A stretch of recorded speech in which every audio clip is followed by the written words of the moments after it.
Right now, the political atmosphere in Nigeria is becoming more intense as fresh developments continue to unfold around the case of Nnamdi Kanu, the detained leader of the indigenous people of Biafra, also known as IPOB.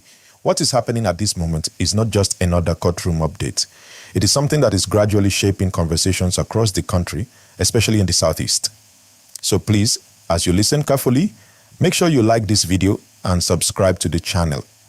This story is important and you do not want to miss any update. The federal government has made what many observers are describing as an unexpected move regarding Kanu's long-running legal matter.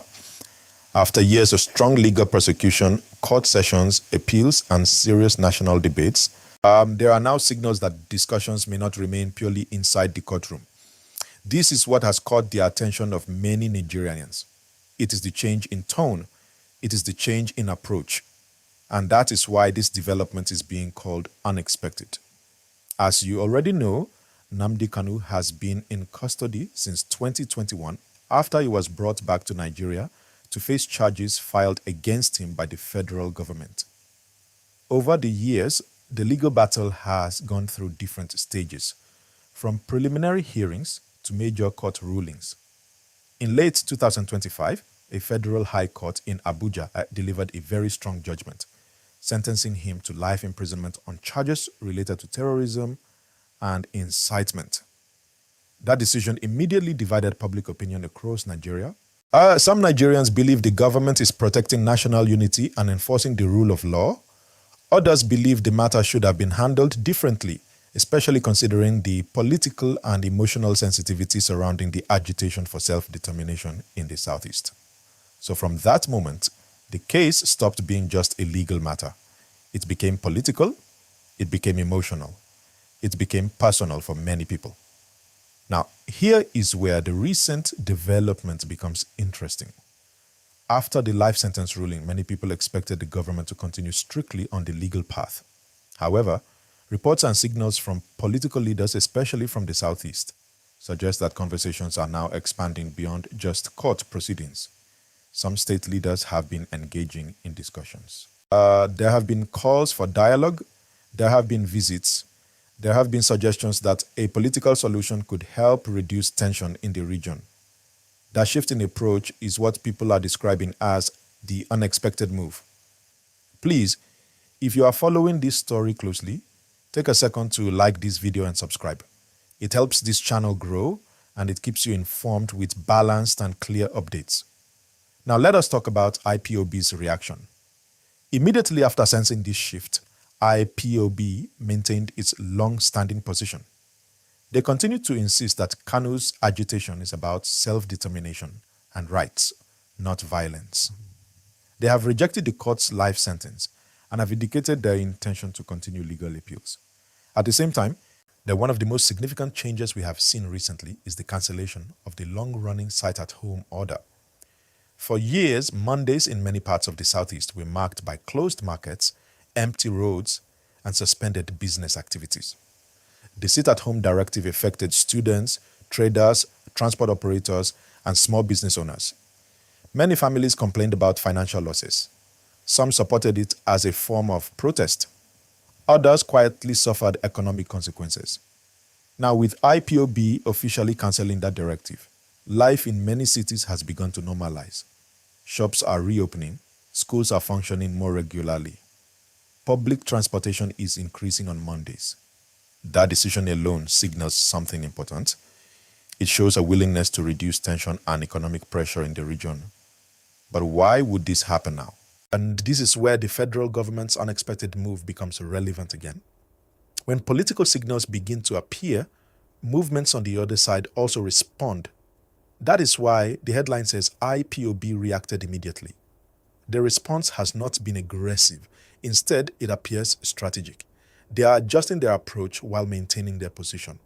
Again, if you appreciate balanced reporting like this, kindly like this video and subscribe. It encourages us to continue bringing you real-time updates in simple and clear English. Now let us examine what this means for Nigeria as a whole. First, the economy. The Southeast is a major commercial hub. Cities like Onitsha, Aba, Enugu, and Owerri contribute significantly to trade and business activities. When businesses close every week, even for one day, it affects income, employment, hours, and productivity. So lifting the site-at-home order is economically significant. Second, politics.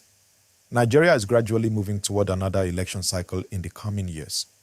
Political leaders are fully aware that public sentiment in the Southeast matters. Any move that reduces tension could improve political stability and voter engagement in that region. Third, security. For years, the tension surrounding this case has contributed to security challenges in parts of the Southeast. If dialogue begins to replace confrontation, it may reduce anxiety and create space for peace. However, we must also be realistic. This situation remains delicate. There are still legal processes ongoing. Appeals may continue. Government officials have not publicly announced any full reversal of court decisions. So at this stage, what we are seeing is not a final resolution. It is a shift in atmosphere. The question many Nigerians are asking now is simple. Will the federal government consider a political solution? Or will it allow the courts to fully determine the final outcome without compromise? This debate is not small. It touches on national unity, constitutional authority, and citizens' rights. It also tests the government's ability to balance firmness with reconciliation. Let us break this down further in very simple language. When a case becomes highly sensitive and affects millions of emotions, sometimes governments consider broader solutions. That does not mean abandoning the law. It may mean combining legal processes with political discussions. That is what observers believe may be happening quietly behind the scenes. IPOB supporters see hope in any sign of dialogue. Government supporters insist that the rule of law must remain supreme.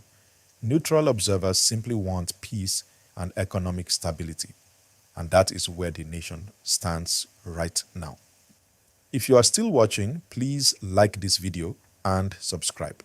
We will continue following this matter closely and giving you clear, professional analysis without unnecessary drama. Now imagine what could happen next.